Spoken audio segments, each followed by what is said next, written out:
first video for my channel. The first video that I uploaded is video gishoot na to namo siya last year. It's during in the middle of the lockdown. So now I'm going to do a farm tour, and nakita nyo ba yung my day ko? So nag-ask ako ng mga questions, nag-ask ako doon if you can ask a questions about me or something related to me. So I wrote, it's written here. Then nandito yung mga questions nyo, and while I'm doing the farm tour, I'm going to answer those questions. So stay tuned. So, as you can see guys, our farm is so char. English lang sa diri no, kay Bisaya manggod ta, so para makasabot ang tanan. We have our banana. So maliit pa lang sila kasi bago pa lang silang itinanim. And there, as you can see, napapaligiran po kami ng bundok. Maraming bundok. Huh? Tapos napakaganda po ng view dito kapag umuulan or sunset or sunrise, kasi makikita mo talaga yung pangit ng quality ng phone ko. Ang pangit talaga. Makikita mo yung mga fogs and yung sunrise, yung sun. See? So, dahil farm tour ito, I'm going to show you around our source of income here. So when it's a season of fruit, so ito durian. Kaming durian dito, and last year, yung pa-end na yung year, October to December, marami po yung bunga ng durian. So kain lang po kami ng kain ng durian. And now I'm going to answer one of the question. Sure, first question, pang paano na. Why do you make my heart melt? Di lang ako isulti kung asa siya gikan. Hindi ko lang sabihin kung saan galing yung mga questions. Sasagutin ko lang siya para, why do you make my heart melt? Di ko rin alam. Wala naman ako ginagawa. Baka nag-joke lang yung nag-ask dito. Baka nan-trip lang siya. It's a prank. Next question. Char, favorite movie?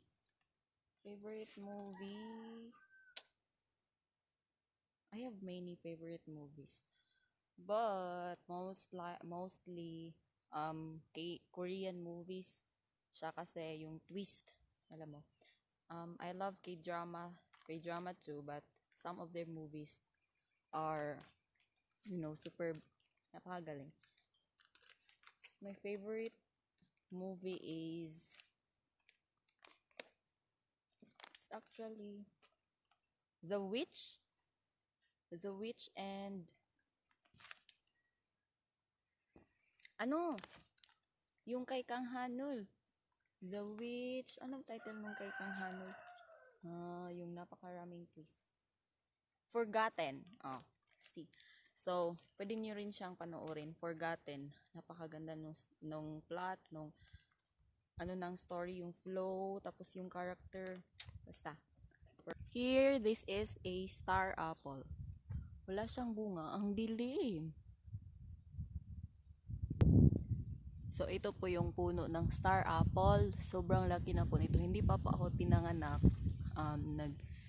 Sisimula na po siyang magbigay ng kanyang bunga.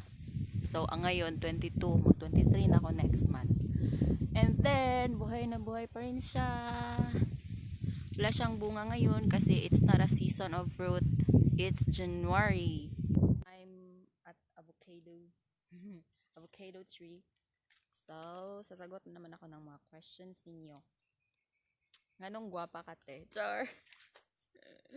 Bakit daw ako maganda? Ano ba sagot dyan? Hindi ko alam. Hindi ako nakagandahan sa sarili ko, promise. Lagi ko nga sinasabi, sana ganito ako kaganda. Sana makinis yung face. Iwan, Ewan ko. Pero if nagagandahan ka sa akin, thank you! Mwah, mwah.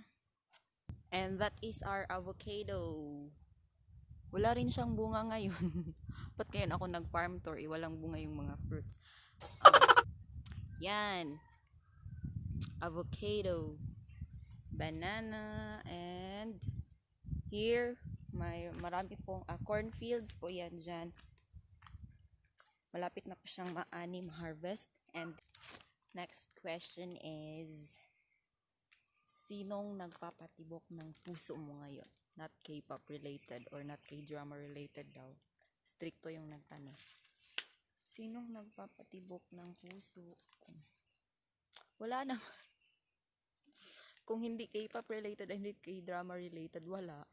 Wala talaga. Wala akong crush ngayon. Sure? Ay, meron naman akong crush, pero hindi naman yung nagpapatibok ng puso. Ewan ko. Parang ano lang, nag-admire lang ako sa kanya, kung ano yung mga characteristics niya. And some of you may know him. I don't know. My family knows him. Char! Char, ay, alam nyo na. Here, the biggest source of our income, guys. I'm gonna show you. This one, tadan! It's cacao tree. I don't know. Sometimes, some of the people called it chocolate tree, but it's not right. I don't know what's the right term. Kakao lang yung tawag namin dito sa bukid. Ayun, marami pa kami dyan. Nasa baba pa ng aming farm. Marami doon. Tapos ngayon, umalis yung parents ko kasi ayusin nila yung nasirang daan para makadeliver na kami ng kakao namin sa kung saan namin yun binibenta. Guys, tingnan nyo po yung daan namin. Dito kami dumadaan patungo ng farm dun sa baba. Dun sa baba, napakarami pong halaman. Kasi kami lang po yung nagtatrabaho dito. Minsan lang po kami kumukuha ng tao. Yun, dun sa baba. Dun, marami pang tanim doon.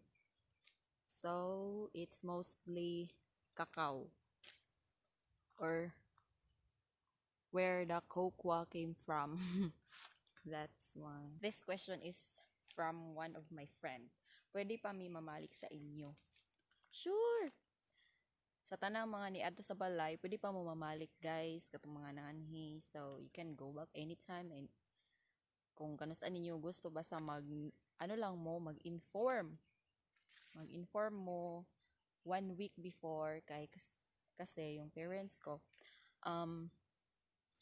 they always they're very hospitable. So, nakasanay na yun ng family namin pag may pumupunta dito, dapat may ipapakain talaga kami. Dapat yung usual na kinakain namin, hindi nila kinakain. Like, for example, we're always eating vegetables every day.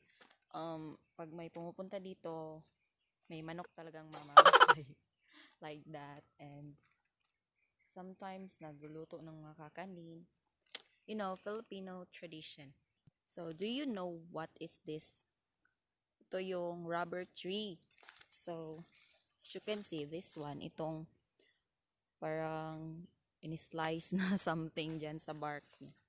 Ano yan, dyan lumalabas yung parang white. Kung sa Bisaya is taguk. So, it's called latex also. So, pag matigas na yun siya, yun yung binibenta. Tapos, dyan daw nanggaling yung mga rubber na mga things. Tcharan! So, I'm here at the cornfields. See that? Ito yung santol. Santol. Wala siyang bunga kasi, as I always say, it's not a season of fruit. See, malaki na siya. Sobrang laki. Dito kami umakyat nung maliit pa kami. Durian. Napakalaking durian. Yan.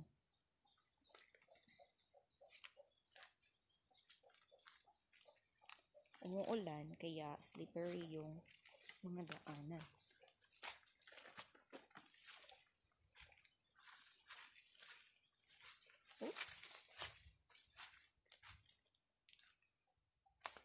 This is the peanut. Peanut. You see that? So, mahilig po kaming magtanim ng mga ganito, yung peanut, mais. Diyan po ako kumukuha ng pang tuition, pang bigas, at lahat ng mga kakainin namin. Look guys, may mga bunga yung avocado. Yan, avocado. Say hi to those avocado lovers out there. Yan. May bunga siya. Hilaw pa, hilaw. Yan. Tada! Banana. More banana, banana pa rin. Marami kaming banana guys. So, every 2 weeks, may pumupunta pong buyer dito sa aming lugar and nagbebenta po yung papa ko ng banana. Minsan, ginagawa po namin yung something na gulay, yung balls. Yung torta ba yun? That is marang fruit.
Last question is, ay, ano ba yan?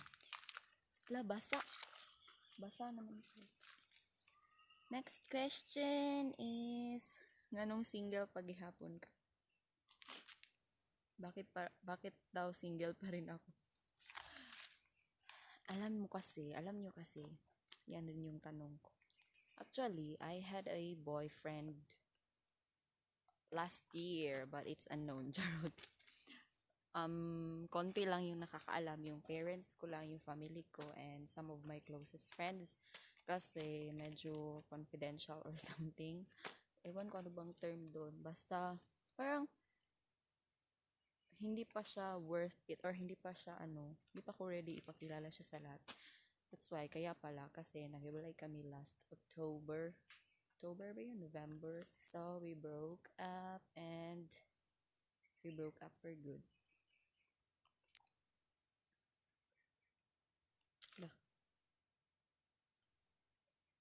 So, naghiwalay po. So, aakit na tayo dahil baka may mangangagat po dito na lampinig yung bee po. Iba't ibang klase ng bee.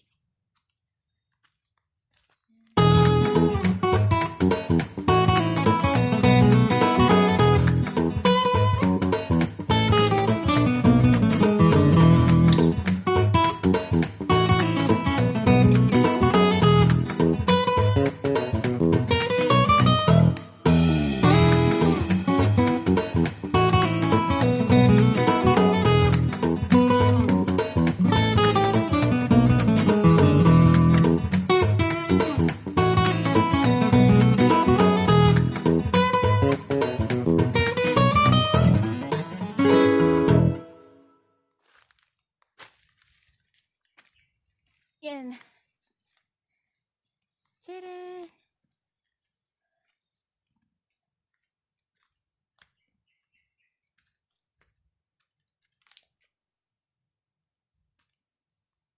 Charot lang. So, banana. Banana, banana. It's a banana.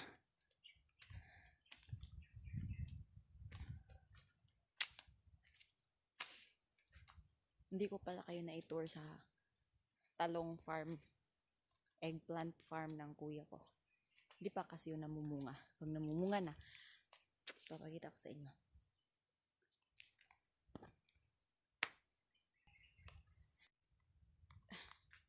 Kakao pa rin. Maraming kakao. Yung sa baba, look at that. Banana and cacao.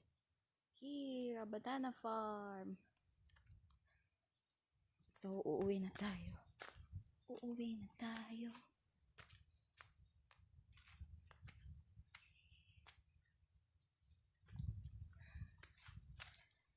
May maliit na river po dito, guys. Maliit na river. Bawal maligo dyan. Bye, peanut farm. Yan.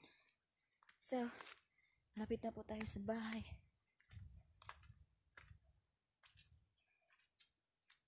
Wait. Ay.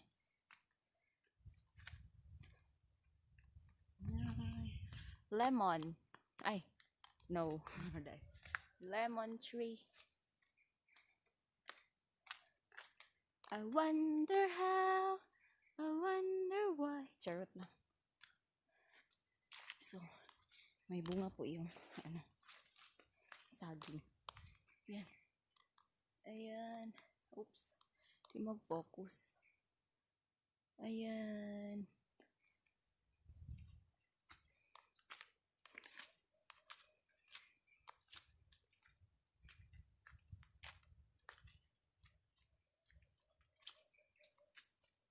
Zoom in.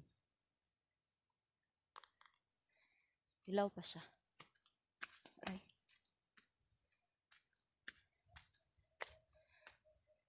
Ikot-ikot lang ako. Yun yung bahay namin. So, yun lang muna sa ngayon, guys, kasi parang parating na yung ulan. So, thank you so much for watching my vlog, and I hope you like it, and subscribe and click the notification bell for more videos. Thank you so much. I love you all.